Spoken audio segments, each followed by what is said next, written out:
What's up, YouTube? It's your boy JB here today with the review for Sistas Season 2, Episode 14. The episode was titled Just For Me. Oh, y'all remember that Just For Me commercial back in the day? Alright, you guys, let's go ahead and get into this episode. It was an okay episode, wasn't bad. Alright, you guys, so the hillbillies.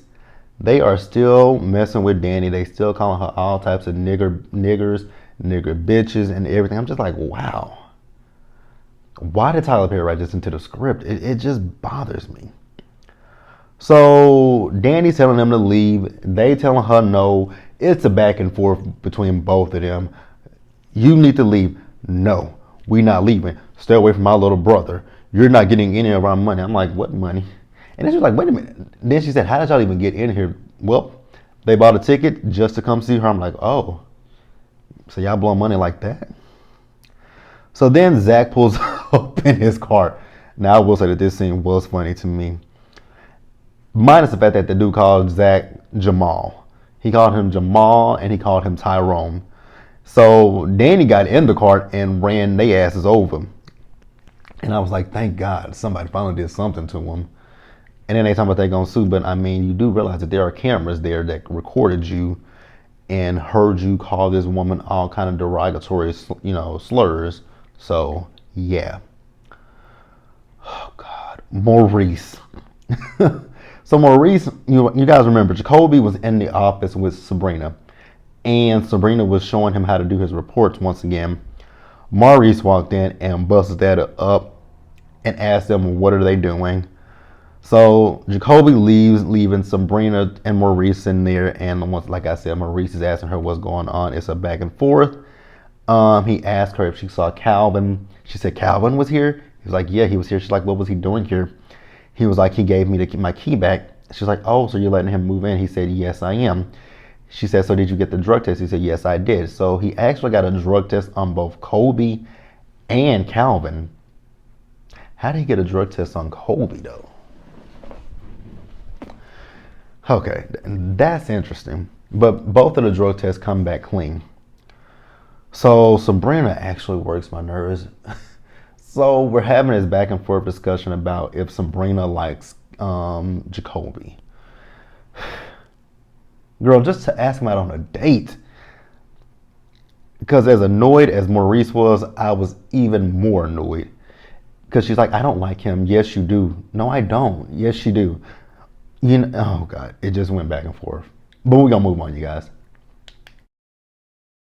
All right, you guys. So after Danny ran over the hillbilly, she told Zach to go get on the plane and that she had some weed. So she goes to the plane and she's talking to Zach and she's telling him, like, take a puff of this. He's like, I'm not taking a puff of this. He's like, how do you even have a job? That is the $1 million question. How does Danny even still have a job at this point? I don't understand it. She is late to work. She barely does her job. Yeah. How does Danny have a job? But Danny has something for Zach. So Danny actually found, Zach's things that not Sabrina, but Karen left. He was like, where did you find it? She said they were in the lost and found. So then she asked him, so be honest with me, did you charge, Karen's credit card? He says, no, I didn't. So she was like, well, what about that truck that you got? He says that is a business truck, like I told you. So then he finally shows her, what he's doing. She's like, oh, so this is legit. Okay, Zach, you should have said that from the beginning. I'm like, exactly. So then we see Fatima. So Fatima goes into Hayden's office. And Fatima is asking Hayden, like, yo, Hayden, did you have a conversation with Zach? He was like, at first he was hemming and hawing. But then he says, yeah, I did have a conversation with him. And she said, so what did you say to him? He said, I told him to stay away from you. And she was like, wait a minute, why would you do that? Like, I'm going to see whoever I want to see. So he said, so you are dating him? She says, I'll see whoever I want to see.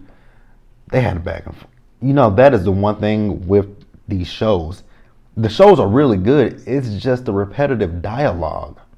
I don't know anybody who talks like that in real life.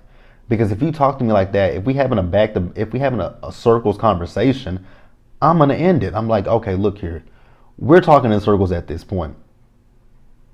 I've already said one thing. I'm tired of repeating what I said. We're not getting any resolution. What do you want to do? Let's move forward. Because it's the repetitiveness about it that bothers me sometimes. It's the repetitiveness. I don't even know where I was at. Oh, she told him she'll see whoever she wants to see. He's trying to sit here and tell her that those dudes that work down there are no good for her. And you are? Okay, I hate him. So, once Fatima leaves the office, Andy is there and she calls her to her office. So Andy calls her in her office. She's talking about setting up a mediation. But then she says, do you want to tell me what that was or do I have to ask? So Fatima does tell her that, once when Hayden first started at the company, they did go out with one another, but he's not her type. He's pushy. He's arrogant. And, whatever her name is, Andy. And he's like, well, that's not what I saw. Well, of course, Andy, people are going to show you what they want you to see. But Andy does apologize to, Fatima for being short with her early. I'm like, you need to apologize to her and Paris's mom. I can't think of her name right now, you guys. So, Fatima is getting ready to leave. And as she gets ready to leave, who comes in? Paris. So he asks, is Andy okay? And then he asks her out on a date. And Andy tells him that, she has plans. Then they have this long back and forth about, oh God, he wants to get to know Andy.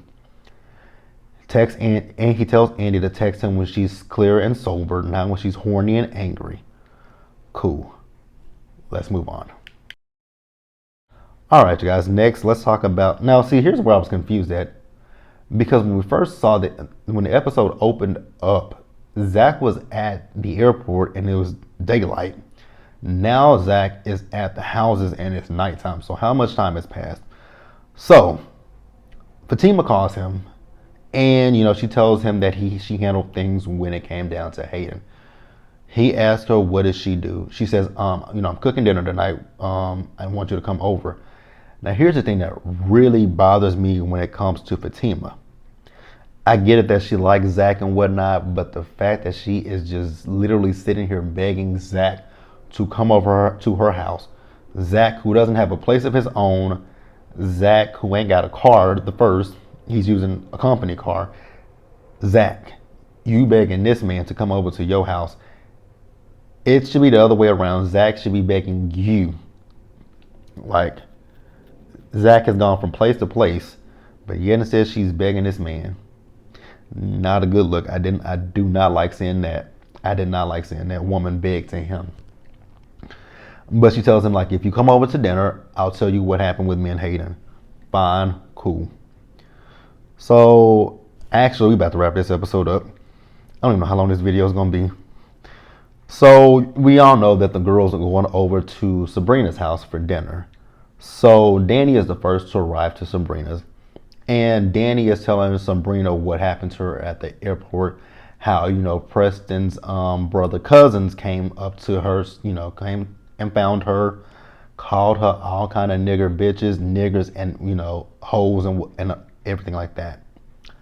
So she also says that, she called Preston, but Preston has yet to return her phone call. And, she also tells Sabrina that, that the brother said that she was a bet for Preston. So then Karen comes in. So Karen comes in and she's upset. And she's saying to Danny, you must have done told her everything by now, huh? And she's like, I ain't told her nothing. And then, that's when Karen tells Sabrina about this alleged money that, Zach supposedly charged her card. And she's like, oh, yeah, I already told her that. And Danny is defending Zach.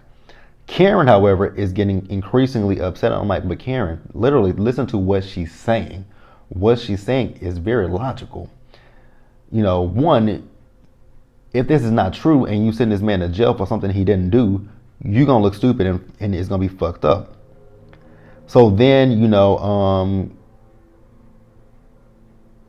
Karen got it, not Karen, but Sabrina got into the conversation as well.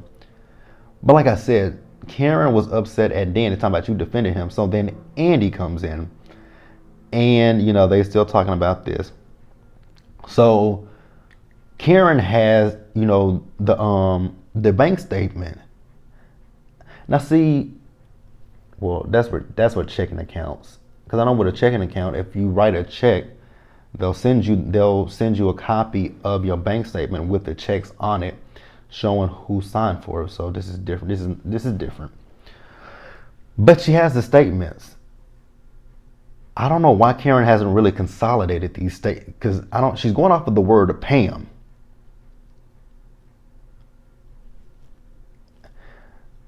Which we're gonna get into that in just a minute.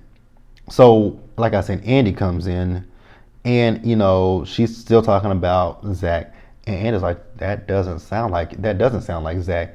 And she's like, what, am I in the fucking Twilight Zone? I think we're in the Twilight Zone because everyone is thinking logically.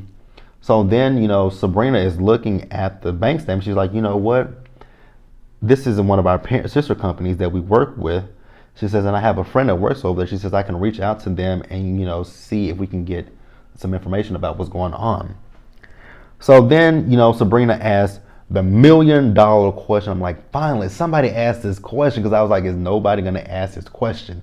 So Sabrina asked the question, do you have any receipts with Zach's signature on it? So Karen says, no, I don't have anything with his signature on it, but I have the bank said this, and the bank said it was him. How does the bank know 100% who did it? The bank doesn't know. The only person that can tell you who actually signed for something is the merchant. The merchant. That's just like me going into, actually, even when I go to Walmart and use my credit card, they don't ask me to sign. Certain places do ask you to sign. That's so weird. Like when you go to the store and, with these chips, I thought the chips were supposed to be secure, supposed to keep people from being able to use your credit cards and debit cards, but it's not. Because it doesn't ask for a signature these days, and sometimes it doesn't even ask for your PIN code, which I'm like, how is this more secure? But I'm like, finally, somebody asked a question. You're going off of what the bank says, but you didn't talk to the bank. Pam's allegedly talked to the bank, but even still, the bank can't tell you who actually signed for it.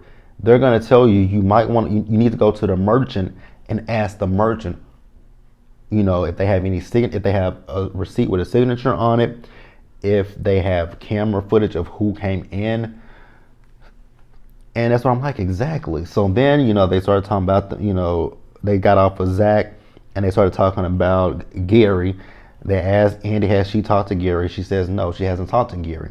Then they said, well, has Gary tried to reach out to you? Yes, Gary has tried to reach out to her. Oh my God. Then we start talking about Preston again. Sabrina instead of, Danny telling the story, it's mostly Sabrina telling the story. And, they eat the food. They crack some jokes about her not putting salt on the food. What else happened? So at the end of the episode, Danny was leaving, and she was calling Preston one more time. No answer from Preston. Then she gets home, and who is outside of her door, beat up? It's Preston. But that's where the episode ended, you guys. Let me know what you thought about the episode. Like this video, leave your comments in the comment section below. Subscribe to the channel, and go over to the Planner channel. Subscribe there. Click the link. Well, you can find everything in the description bar below. Until the next one, you guys, do me a solid favor. Stay safe out there. Take care of yourselves. Wash your hands. Wear your mask.